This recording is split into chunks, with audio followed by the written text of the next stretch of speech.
Emotions must be managed the same way as time, equipment, funds, and other resources, said Edward T. Riley, President and CEO of American Management Association.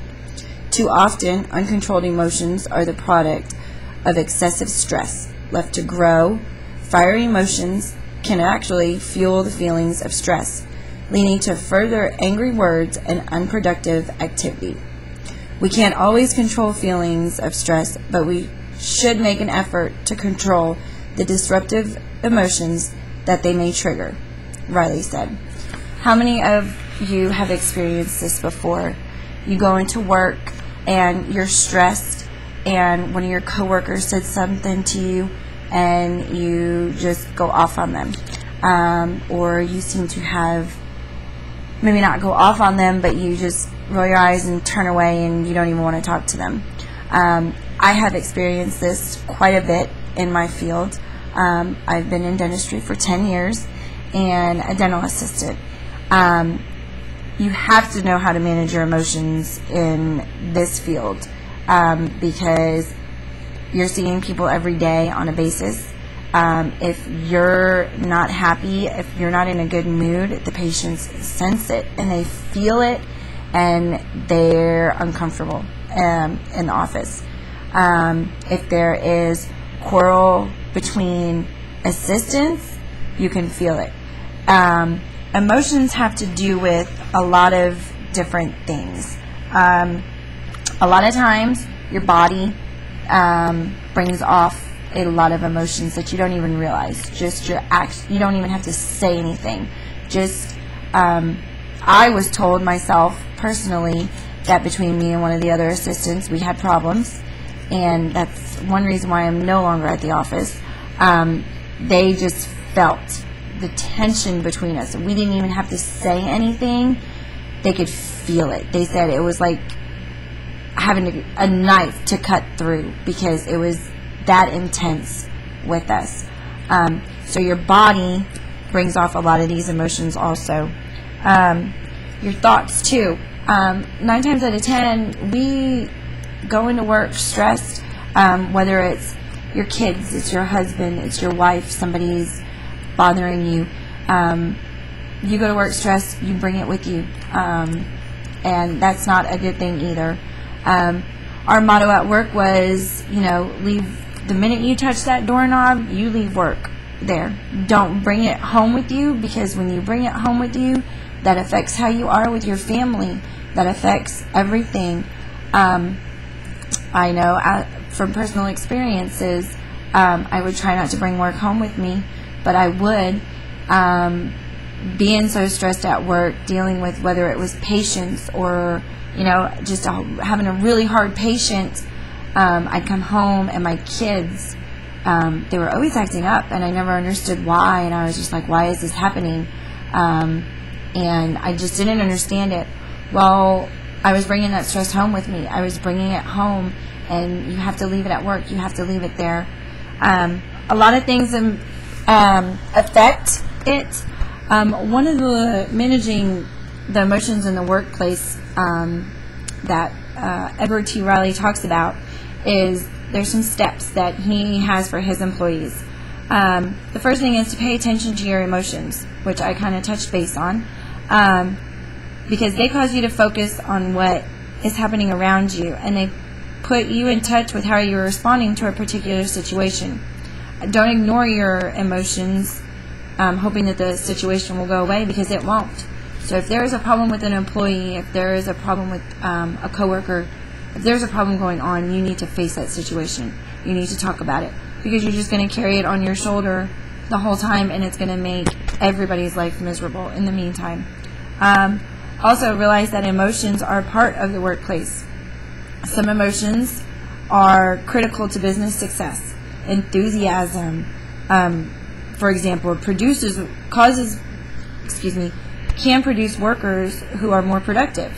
But employees who let their negative emotions run rampant can hurt themselves in the company. Our dentist office, we worked on bonuses.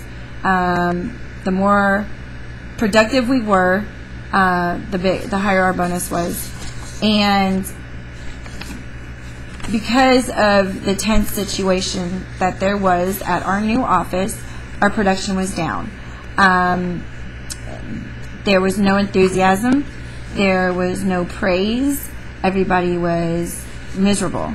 At my other office, before we moved and opened up our new one, all of us girls worked awesome together, very awesome.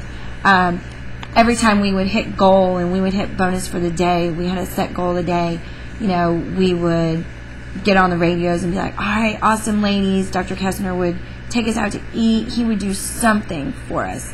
And it was just like, all right, we're doing awesome, enthusiasm. That was what caused us to produce more and to hit our goals and to end up with a $2,500 bonus. It was pretty amazing. So that has a lot of effect on the workplace also. Determining the source of the feelings is another one. Is the anger or distress caused by a bad experience in the past rather than something that is happening now? Could it be stress? Talk about your feelings with the other parties. Try to identify what triggers you, understand your responses, and develop behaviors that allow you to be objective. This is very important. Express your feelings in a non-confrontational manner. This can be done by using I instead of, well, you made me upset, you made me mad. You can say, I am angry because of this. So you're not putting all the blame on the other party, you're putting it on you also, but the other party knows that you're talking about them in the meantime. Acknowledge the other party's feelings as legitimate. Although you may feel differential about the situation, your opponent's feelings are real, and denying their existence or validity is likely to intensify them. Allowing feelings to be expressed and recognized helps release those feelings so you and the other party can move on and deal with the situation. That was for me and my coworker. We would talk. When we had a problem, she would say her piece, I would say my piece, we would let it go. Things were fine for a little while, but it sometimes it just happens again. And sometimes it's the other person and it's not you, but at least you're trying to work things out also. Request a timeout. This allows for regrouping emotionally and for reflection. Walk away from the situation. Removing yourself will enable the other party to regain control and also give you time to think about how you can best handle the emotional outburst. I've had to do this before. We would work almost 10 hours straight, barely having a break, seeing patients nonstop. I'd get home late to my kids. I would be very stressed. My office manager told me to go outside, take a break if you need a break because we need you.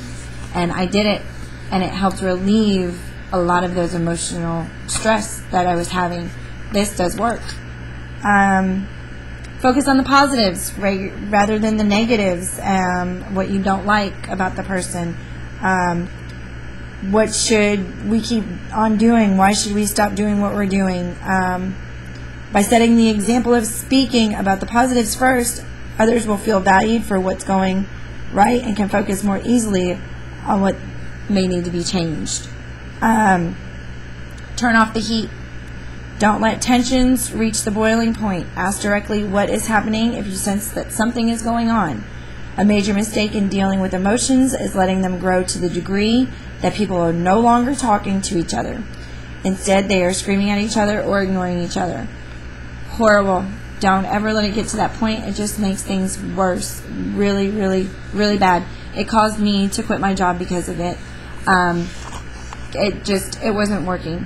And my coworkers, nobody is very happy because they lost a very good employee because of the tension that was going on. And I would try talking to this person and they just didn't want to.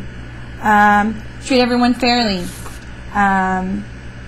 Offer help when it's needed. We always help to clean each other's rooms. Somebody's running late, it's time to go home. Of course, everybody wants to get out of the office, so we clean up the room for them. We help them with their charts. This makes them feel happy and a little bit relieves the emotional stress at work. Try to talk to your coworkers. Ask them what's on their mind. Try to be friendly, but not too friendly. You don't want to get too personal, but just let them know that they're there for you also. I hope you all enjoyed this, and this is my presentation on managing emotions in the workplace, and my name is Casey Andrews. Thank you.